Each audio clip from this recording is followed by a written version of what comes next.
¿Cómo se puede lograr a nivel internacional que vayan a la cárcel los que cometen delitos por peculado y también que rompen la constitución de un país? Bueno, ya hay sentencias en el Ecuador. Lo que hay que hacer es pedirle al sistema internacional que ejecute las órdenes de aprehensión y llevar a la cárcel a Correa y los cómplices que todavía no están presos. Y quiero recordar que esas sentencias son, entre otras cosas, por un caso que se llamó el arroz verde. Claro, sobornos. Que es un caso de lavallato que tiene que ver con esta sentencia que se acaba de dictar en el Perú contra el expresidente Alejandro Toledo, 20 años de prisión. Ok, entonces, y eso es la gran operación del socialismo del siglo XXI.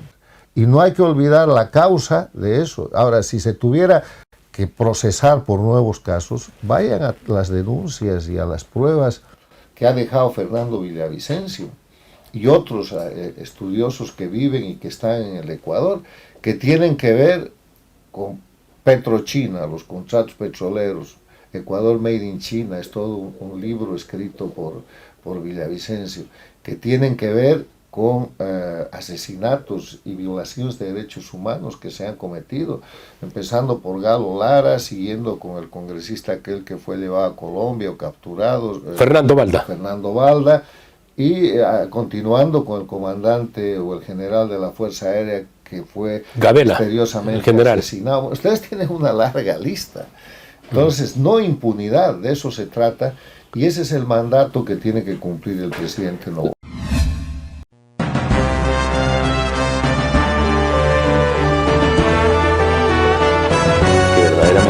Se encuentra. El gobierno de Daniel Noboa está buscando competitividad. Equivocado, un país que piensa. Nos dice que la democracia puede, a diferencia de Nicaragua, de enfrentar los problemas de impunidad es la del fiscal general. La Alianza del Pacífico se presenta también como una oportunidad para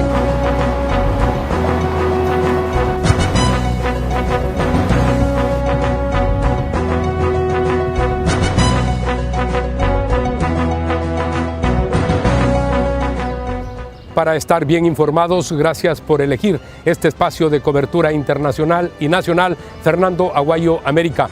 Cordiales saludos a quienes nos ven a través de la señal de Vito TV en el Ecuador, por OnePlus TV en el Ecuador y en el mundo y por las redes sociales como YouTube. Tenemos hoy como invitado al doctor Carlos Sánchez Berzaín. Él es el director ejecutivo del Instituto Interamericano por la Democracia. Vamos a analizar algunos temas de América Latina, especialmente países como Bolivia, que van a tener elecciones en el presente año. Quieren salir del socialismo del siglo XXI. ¿Será posible? Este es el diálogo con el doctor Carlos Sánchez Berzaín. Doctor, en esta ocasión quiero empezar por Bolivia. ¿Qué pasa con el proceso electoral boliviano? Es el proceso de toda dictadura electoralista. Repiten lo que el año 2021 pasó en Nicaragua, lo que el año pasado ha sucedido en Venezuela. Es un sistema en el cual el pueblo vota pero no elige, ese es el concepto de dictadura electoralista, porque van a elecciones en un país en el que no existe ninguno de los elementos esenciales de la democracia. No hay libertad ni respeto a los derechos humanos porque hay más de 320 presos políticos y más de 10.000 exiliados certificados por ACNUR. No hay separación e independencia de poderes. El poder judicial es más bien un mecanismo de represión. No hay Estado de Derecho. No hay libre organización política y en ese contexto no pueden haber elecciones libres y limpias. Entonces lo que están haciendo es una gran puesta en escena con la participación de un grupo importante de opositores funcionales, que son opositores de mentira que sirven al régimen, para que el candidato oficial disque gane la elección el 17 de agosto y renueven formalmente el poder en un medio en el que, sin elementos esenciales de la democracia, Bolivia sigue siendo la dictadura disfrazada de la región. No van a poder recuperar la democracia y va a continuar el socialismo del siglo XXI en Bolivia. En las condiciones actuales no hay manera porque los opositores, siguiendo la fórmula del socialismo del siglo XXI, ya se han dividido, 12 candidatos. No hay nadie que pueda ganar esa elección. Y no hay entre esos candidatos hasta ahora uno que tenga además posibilidad de reivindicar la recuperación de la nación boliviana, de la república y de la democracia. Juegan bajo la agenda de la dictadura y así no se derrota la dictadura. Es una verdadera lástima porque de una u otra forma se quiere acabar con las dictaduras, pero resulta, y usted hace énfasis en aquello, teníamos menos hace años atrás y ahora son más estas dictaduras. Bueno, pero el gran ejemplo es el Ecuador, ¿no? El único país que ha salido de las dictaduras del socialismo del siglo XXI en este siglo es Ecuador. Y lo hace de la mano el presidente Lenín Moreno, que rompe ese esquema. Y en después, el 2017. Sí, y después sufre el golpe de Estado en 2019, lo aguanta, lleva al Ecuador a una elección libre y limpia, es elegido el presidente Lasso, que tiene un desempeño menos que regular porque no completa la transición a la democracia y eso le cuesta la muerte cruzada que tiene que utilizar para sobrevivir. Pero después llega el presidente Noboa, que ha empezado en una dinámica y acaba de ganar la elección de completar la recuperación a la democracia, de la democracia en el Ecuador, que tiene que ver con dos elementos. El principal elemento, el uno, es terminar con las normas legales que ha impuesto la dictadura, que en el caso ecuatoriano tiene hasta normas constitucionales que, por ejemplo, impiden que el Ecuador vuelva a ser una base internacional de lucha contra el narcotráfico o de defensa de la libertad. Y el segundo elemento es el de la impunidad. No hay transición a la democracia manteniendo la impunidad. Uno de los mandatos que ha recibido y que tiene que cumplir el presidente del Ecuador es ejecutar las órdenes judiciales que han condenado a 8 años de cárcel o más a Correa y a todos sus cómplices. Si se sigue manteniendo la impunidad y se sigue permitiendo que esos criminales condenados utilicen los mecanismos políticos como representantes en el poder legislativo o control de otras instituciones que vienen del pasado, entonces no habrá transición a la democracia. Doctor, acaba de ocurrir en el Ecuador hace pocos días una situación a partir de una denuncia en donde se escuchan los chats entre los de la cúpula del correísmo y con Correa. Esto es ver cómo ganaba Luisa González, retornar él al país e inmediatamente asumir el poder. El tema es que esta es la metodología del socialismo del siglo XXI. Lo están intentando en Bolivia con Evo Morales y ya lo lograron el año 2020 cuando poniendo de candidato y falsificando un resultado electoral que hizo presidente a Luis Arce, Evo Morales retorna con total impunidad. Pero el ejemplo más importante es el del Brasil. Han sacado de la cárcel a Lula para ponerlo en la presidencia y ahí está, gobernando el Brasil como el principal estado paradictatorial al servicio de las dictaduras. O sea que eso no es de extrañar. Se llama socialismo del siglo XXI y es el crimen organizado operando como política, que es lo que hay que terminar en el Ecuador como transición democrática y es lo que hay que evitar en las democracias para fortalecerlas como Argentina, como Uruguay, como Costa Rica, Panamá, todas las democracias de la región, evitar que el crimen organizado se torne en movimiento o en operación política para convertir a los narcotraficantes en empresarios, para convertir a los criminales en políticos y para generar impunidad, que es lo que ha estado teniendo el Ecuador, lo que tiene hoy día Bolivia, lo que tiene Venezuela, que está gobernada por el cartel de los soles, los dos principales detentadores del poder en Venezuela, Nicolás Maduro y Diosdado Cabello, tienen recompensas de $25 millones cada uno por su captura por narcos. Y lo que sucede en Cuba, que es el principal narcoestado. Transgredir, romper las leyes, no observar la Constitución en el Ecuador ha llevado a que en estos diálogos a los que me refería de la cúpula querían tomarse todos los poderes del Estado, pero esto debe ser castigado, doctor.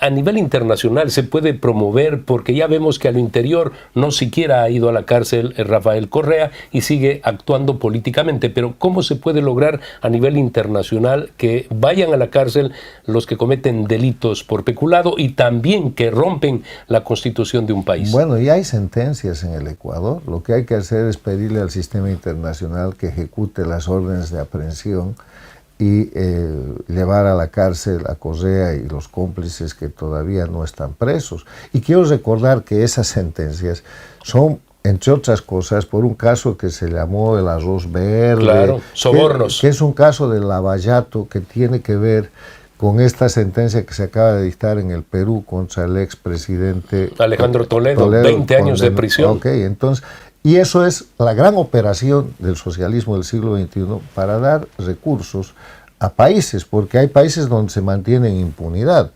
Cuba, Venezuela, Bolivia, Nicaragua, mantienen la impunidad. Y otros países están lavando el lavallato, el Brasil, por ejemplo.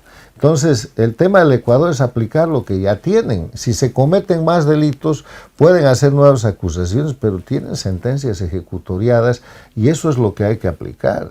Y no hay que olvidar la causa de eso. Ahora, si se tuviera que procesar por nuevos casos, vayan a las denuncias y a las pruebas que ha dejado Fernando Villavicencio y otros estudiosos que viven y que están en el Ecuador, que tienen que ver con Petrochina, los contratos petroleros. Ecuador Made in China es todo un libro escrito por Villavicencio, que tienen que ver con asesinatos y violaciones de derechos humanos que se han cometido, empezando por Galo Lara, siguiendo con el congresista aquel que fue llevado a Colombia o capturado, Fernando Balda. Fernando Balda, y continuando con el comandante o el general de la Fuerza Aérea que fue Gabela, misteriosamente asesinado. Ustedes tienen una larga lista. Entonces, no impunidad, de eso se trata, y ese es el mandato que tiene que cumplir el presidente Noboa. Estamos en la ciudad de Miami, vamos a hacer un corte comercial, retornamos para continuar en este análisis con el doctor Carlos Sánchez Berzaín sobre América Latina y la democracia.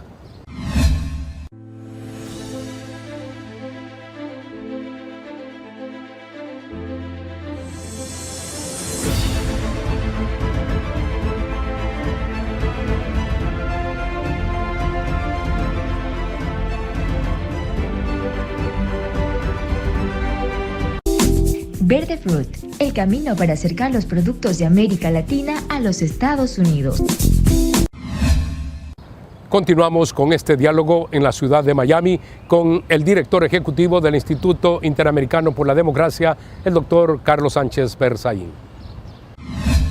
La gente se pregunta, ¿cómo es que viaja por todas partes Rafael Correa, hace campañas electorales y no es apresado? Porque está bajo la protección de este sistema transnacional que se llama socialismo del siglo XXI, pero que en verdad es el castrochavismo o crimen organizado, y lo protegen los estados paradictatoriales. Él puede ir con toda comodidad a México, porque ahí está Sheinbaum, sucesora de López Obrador, que es la misma que abrió la embajada del Ecuador para proteger a Glass, o sea, el mismo un sentenciado paradictatorial. Él puede ir al Brasil porque está ahí el presidente que salió de la cárcel para volver a ser presidente, Lula, miembro fundador del socialismo del siglo XXI. Se puede ir a Colombia, donde está Petro, otro paradictatorial, y podrá ir a Honduras, donde está la señora Castro, que es gobierno paradictatorial. Pero el sistema internacional tiene la Convención de Palermo contra el crimen organizado transnacional, que debería poner en aplicación a través de la Interpol y de mecanismos de policías nacionales a pedido del gobierno del Ecuador para capturar a Correa. Entonces usted verá que deja de viajar. El problema es que el gobierno del Ecuador no ha hecho nada para capturar a Correa y tiene que hacerlo. Ese es el gran peso y señalamiento al gobierno del presidente Lasso, que más bien, como muestra la historia, hizo acuerdos con el correísmo. Cuidado que Noboa vuelva a hacer acuerdos, porque ya ha hecho acuerdos en su periodo anterior. Acuerdos legislativos para aprobar leyes. Acuerdos legislativos, porque el crimen organizado tiene presencia, pero no puede hacer usted acuerdo legislativo a cambio de impunidad. Puede hacer acuerdo legislativo a cuenta del contenido de las leyes, y si no hay que denunciar aquello. Hay que decir, el grupo de Correa me pide impunidad para Correa a cambio de esta ley, y eso es inaceptable. Y a futuro, bajo ninguna circunstancia, podría ser objeto o motivo de negociación la salida de Glass, luego de semejante determinación del presidente Noboa cuando actuó en la Embajada de México. Sí, pero además hay otro rasgo que hay que reconocer a Noboa. En pleno proceso electoral, este último proceso electoral, el dictador de Venezuela le propone al Ecuador liberar a la gente que tiene de rehén en la Embajada Argentina en Caracas, a cambio de que le entreguen a Glass, y Noboa dice que no. O sea, ese es un buen indicador, pero hay que pasar de la resistencia a la iniciativa, y la iniciativa es ejecutar las órdenes de aprehensión, sobre todo sobre Correa, que sigue siendo el jefe del grupo político que ha llevado adelante la candidatura de la señora González, como lo prueba todo lo que usted y el pueblo ecuatoriano conoce, y hay que quitar esa relación, porque eso inclusive puede servir para inhabilitar y para quitar el registro electoral a este grupo que se llama, recuérdeme el nombre. Revolución Ciudadana, ahora se han cambiado de nombre porque quieren alejarse de Correa. Son representantes del crimen organizado, tienen que separarse de eso. Y aun cuando aparezcan con nuevos nombres, el correísmo es el correísmo. No, yo creo que la gente que quiere hacer política en serio puede cambiar. Usted sabe que la gente se reivindica, y la gente con vocación política tiene que dejar el respaldo al crimen organizado y hacer política. Y el Ecuador tiene que estar abierto para ellos, pero tienen que mostrar actitudes muy claras. Doctor, en el Ecuador se está hablando de una constituyente, ofreció en la campaña electoral. ¿Cree usted que en las circunstancias que vive la nación se debe ir a esta aventura de una constituyente? Yo no creo que es una aventura, yo creo que la dictadura de Correa dejó al Ecuador encasillado dentro de una constitución castrochavista. La misma que hicieron en Bolivia, en Venezuela, y los mismos españoles que la redactaron. Del siglo XXI. Entonces, ese texto constitucional no es democrático en varias de sus cláusulas. Y para eso se necesita quitarse ese chaleco de fuerza. Yo recomiendo dos caminos. Primero, el de la consulta constitucional, que puede aclarar muchas cosas. Y segundo, irremediablemente, el de la reforma constitucional. Yo no sé si reforma o constituyente es lo mejor, pero tienen que hacerlo rápido y tienen que hacerlo en base a un consenso nacional.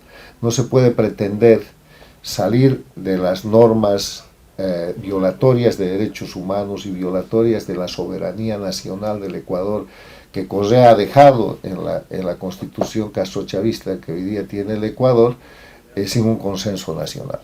Doctor, el Ecuador debe recibir con este mandatario el mayor de los apoyos para que pueda salir adelante e impedir 4 años después que lleguen estos miembros del socialismo destructor. Mire, eso no depende solo del apoyo, eso depende de la acción política y del gobierno que haga el señor Noboa.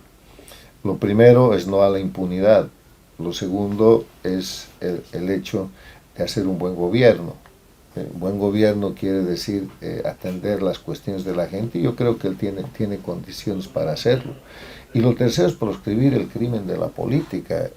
Lo que falta por hacer en el Ecuador, que no alcanzó a hacer por cuestión de tiempo el presidente Lenín Moreno, que iba en ese camino, es terminar el narcoestado.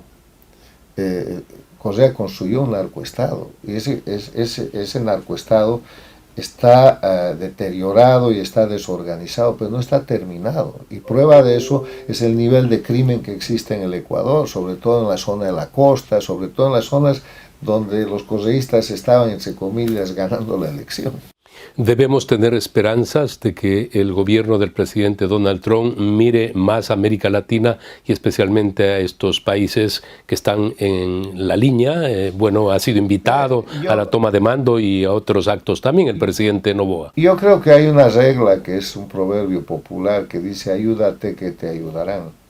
Entonces todo empieza con un buen gobierno local, y reitero, el presidente Noboa tiene las condiciones, tiene además la simpatía de las democracias de las Américas y el mundo, porque esto no se trata de Estados Unidos, se trata de las democracias de la región que están todas bajo el mismo ataque.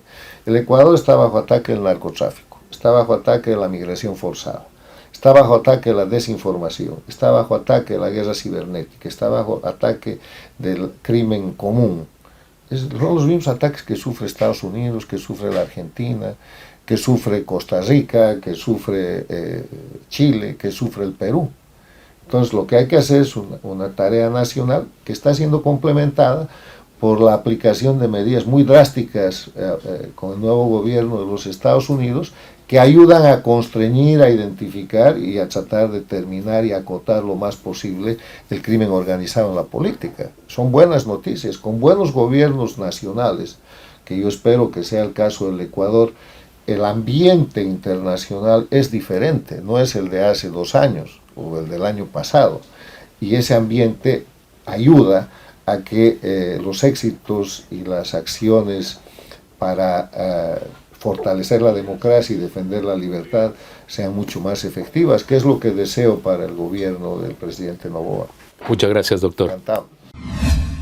Vamos a hacer una pausa comercial. Retornamos para el último bloque de nuestro programa de hoy.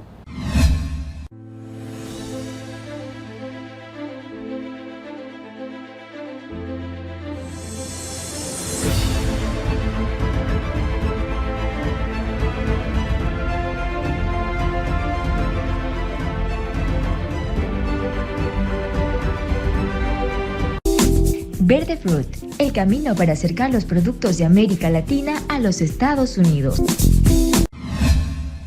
Continuamos en nuestro espacio de opinión realizando análisis sobre temas de carácter internacional. En una parte del diálogo que acabamos de sostener con el doctor Carlos Sánchez Berzaín, él hacía referencia a la impunidad de algunos crímenes como el de Fernando Villavicencio en el Ecuador. Y él decía que así actúan los socialistas del siglo XXI, que persiguen, que asesinan. A propósito de la vinculación a 9 personas pertenecientes al correísmo en las investigaciones por el caso Villavicencio, vamos a tomar contacto vía Zoom con Amanda Villavicencio y le preguntamos, gracias por estar con nosotros, si nos puede ampliar la información sobre estas declaraciones que tendrán que hacer las personas señaladas. Bueno, recordemos que la investigación se encuentra aún en un proceso de reserva, así que solamente vamos a referirnos a lo que ya ha sido difundido, divulgado. Y bueno, nosotras hemos sido parte procesal desde el inicio, conocíamos de esta información porque está en reserva, no hemos podido referirnos al tema, pero para nosotros es muy obvio que este correísmo profundo, este correísmo de alcantarilla, este correísmo más recalcitrante, que fue perseguido por Fernando Villavicencio, que fue mirado hasta en las costuras, ¿no? Con todo su trabajo periodístico. Estas 5 personas fueron todas investigadas por mi padre. Claramente estaban ya en el ojo del huracán. Recordemos en el caso Metástasis, por ejemplo, cómo Javier Jordán planificaba un atentado modalidad sicariato contra mi padre con Leandro Norero. Así planificaba día a día, minuto a minuto, qué es lo que iba a hacer, cómo iba a traer a sicarios de otro lado, unos kamikaze, y se ve también ahí cómo se iban tejiendo estas narrativas de silenciar a Fernando en el lado político también, ¿no? Ayudado siempre por alias el ruso, que sería Ronnie Aliaga, y también por otros asambleístas correístas como Fernando Cedeño o Patricia Núñez. Se ven claramente las estrategias que se tejían para silenciar a Fernando Villavicencio. Esto creo que no es una sorpresa para nadie. Ustedes también lo decían en el inicio. El Ecuador entero ya conocía quiénes eran estas personas que perseguían a Fernando Villavicencio por decir la verdad, por investigar, por exhibir los vínculos entre el crimen organizado y el Estado. Entonces, para nosotros no ha sido una sorpresa. Lo que sí es una sorpresa es que la abogada de Jorge Glass, de una de las partes que está siendo investigada, sea la persona que difunde esta información reservada. Recordemos que hay sanciones con pena privativa de libertad de hasta 3 años por la divulgación de información reservada. Amanda, en su familia, ¿tienen el optimismo, la seguridad de que en algún momento serán castigados quienes asesinaron a Fernando Villavicencio, los que estuvieron detrás del crimen, los actores intelectuales? Nosotras como hijas tenemos una misión inclaudicable, y es seguir luchando y sosteniendo esta lucha contra la impunidad, no solamente hasta que haya verdad y responsabilidad en el caso del asesinato de Fernando Villavicencio, sino en muchos otros casos que están pendientes en la justicia ecuatoriana. Yo creo que sí habrá este momento histórico del enrostramiento, de llamar por su nombre a las personas que han cometido este crimen, porque no solamente es el crimen contra una familia ni contra una persona, sino que el crimen de Fernando Villavicencio revela todos los nexos que hay entre el crimen organizado y la política, y al haber sido Fernando quien lo desnudó, quien lo exhibió, pues por eso fue tan incómodo para las mafias que aún operan en nuestro país. Entonces, nosotras creemos que sí habrá verdad y que sí habrá responsabilidad, y no descansaremos hasta que eso suceda. Por la trascendencia del caso de su padre, Le pregunto cuál es su opinión sobre la renuncia de la doctora Diana Salazar, que ya no estará inmersa en este caso, será el doctor Wilson Toainga. ¿Tienen esperanzas de que esto avance con prontitud hasta conocer y ver sentenciados a los responsables? Bueno, creo que la fiscalía dirigida por Diana Salazar ha hecho mucho y podremos tener en algún momento diferencias, pero pienso que es una fiscal valiente que se ha fajado en contra del crimen organizado y que ha intentado darle al Ecuador un poco de dignidad y que no haya tanta impunidad en casos que creo que no se hubieran podido realizar de otra forma. Son emblemáticos. Empecemos con el caso Sobornos, un caso que tiene ahora tras las rejas bueno, el tema de Odebrecht y el tema del caso Sobornos ahí un poco pegados, pero justamente prófugos y sentenciados, ¿no? Creo que Diana hizo un gran trabajo en el caso Metástasis, en el caso Purga, porque exhibió lo que pasaba en el Ecuador, que quizás era un vox populi, todo el mundo lo sabía, pero haber evidenciado que la justicia estaba tomada realmente por el crimen organizado es una labor muy potente. Creo que con respecto al caso de mi padre me queda debiendo. Para mí fue una gran sorpresa el día de ayer recibir esa noticia y pues le escucho sus palabras. Ella confía en el fiscal Toainga. Yo tengo que aceptarlo. No hay nada que pueda hacer realmente. Creo que le pedimos al fiscal, lo hemos dicho ya en otros espacios, celeridad, rigurosidad y valentía para poder resolver este caso. No es un caso cualquiera. El magnicidio de Fernando Villavicencio necesita que haya este proceso para que el Ecuador entero pueda entender realmente qué es lo que pasó en el Ecuador. ¿Quiénes fueron estas personas que en lugar de cuidar al Ecuador le abrieron la puerta al crimen organizado para que venga y se tome el país como ha sucedido hasta ahora? No es un caso normal, es un caso que al haber tantas personas metidas en la política, en el caso, ahora vemos 5 del correísmo profundo, pero no sabemos si eso es solamente lo que vamos a ver en este caso. Pero al tener estas personas vinculadas a la investigación, nos hace ver que el Ecuador estaba sumido realmente en un hoyo profundo en el que la política y el crimen organizado están juntos. No es coincidencia que estas personas que lideran un partido político que es más bien un movimiento delincuencial, sean los que están siendo investigados, ¿no? No es una coincidencia. Me parece que la labor de la fiscal ha sido muy buena, con todas las falencias que pueda haber, con todos los errores que pueden haber. Hemos visto cosas que no deberían ser así, para eso debe cambiar el sistema de justicia. Pero la fiscalía no puede ser solo una persona, ¿no? Esperaría yo que haya una mejor institucionalidad para que podamos confiar en el órgano de la Fiscalía General. Pero pues por ahora un poco de incertidumbre. Habrá que ver cómo siguen las acciones con el nuevo fiscal. Entiendo que la fiscal Ana Hidalgo, que es la fiscal del caso, ella se queda en su puesto. Así que tocará ver. Ya pedí una reunión con el fiscal general. Veamos para cuándo nos puede recibir. Hablando sobre el ejercicio del periodismo y las investigaciones, usted verbaliza un pensamiento que dice que el costo de la verdad no puede ser el asesinato a una persona. En el Instituto Interamericano por la Democracia en Miami, dirigido por el doctor Carlos Sánchez Berzaín, le entregó a Fernando Villavicencio y usted y su hermana recibieron ese reconocimiento. Precisamente el premio se instituyó como el premio a la libertad de prensa. ¿Considera usted que debe haber más colaboración de la comunidad internacional para que se haga justicia en este caso del magnicidio a Fernando Villavicencio? Bueno, yo creo que en esta lucha contra el crimen organizado transnacional es fundamental que tengamos alianzas transnacionales también para poder combatirlo. Los procesos de extradición son complejos, toman su tiempo.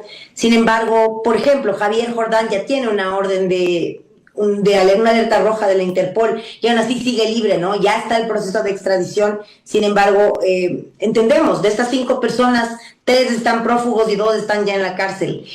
Claro que es una preocupación lo que usted comenta, justamente porque vivimos en el país de la impunidad, ¿no? Entonces se requiere alianzas transnacionales, se requiere voluntad política y se requiere valentía para poder enfrentar a este gran monstruo, ¿no? Que es el crimen organizado. Cortamos una cabeza, siguen saliendo 2 más. Entonces si como autoridades no comprenden que están en un punto de inflexión, de entender realmente que si enrostramos a los criminales y llamamos a las cosas por su nombre, tal vez tendremos la oportunidad de luchar contra el crimen organizado. Pero si no lo hacemos, si lo dejamos en nombres, si lo dejamos en banderas políticas, si lo dejamos en estrategias previo a momentos políticos importantes, entonces el Ecuador es el que va a pagar las consecuencias. Y esta familia seguirá resistiendo, seguirá exigiendo celeridad, rigurosidad y valentía, porque son las 3 palabras con las que hemos llamado y seguiremos llamando a la Fiscalía a que haga su trabajo de la mejor manera posible. No solamente por esta familia, como repito,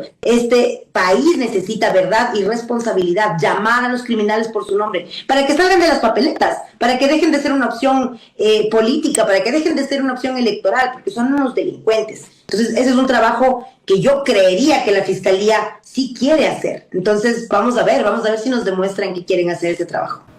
Gracias por su presencia, Amanda. Momento oportuno para realizar este diálogo.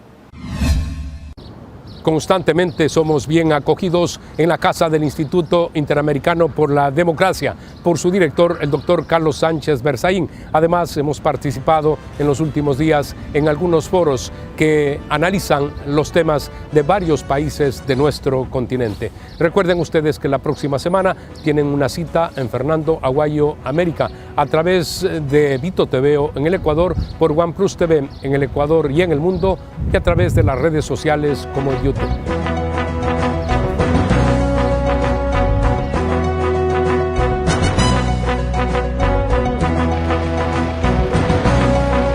Que verdaderamente cuando uno se encuentra El gobierno de Daniel Noboa está buscando competitividad. equivocado, o un país que tiene Nos dice que la democracia puede permitir, a diferencia de Nicaragua, De enfrentar los problemas de impunidad es la del fiscal general. La Alianza del Pacífico se presenta también como una oportunidad para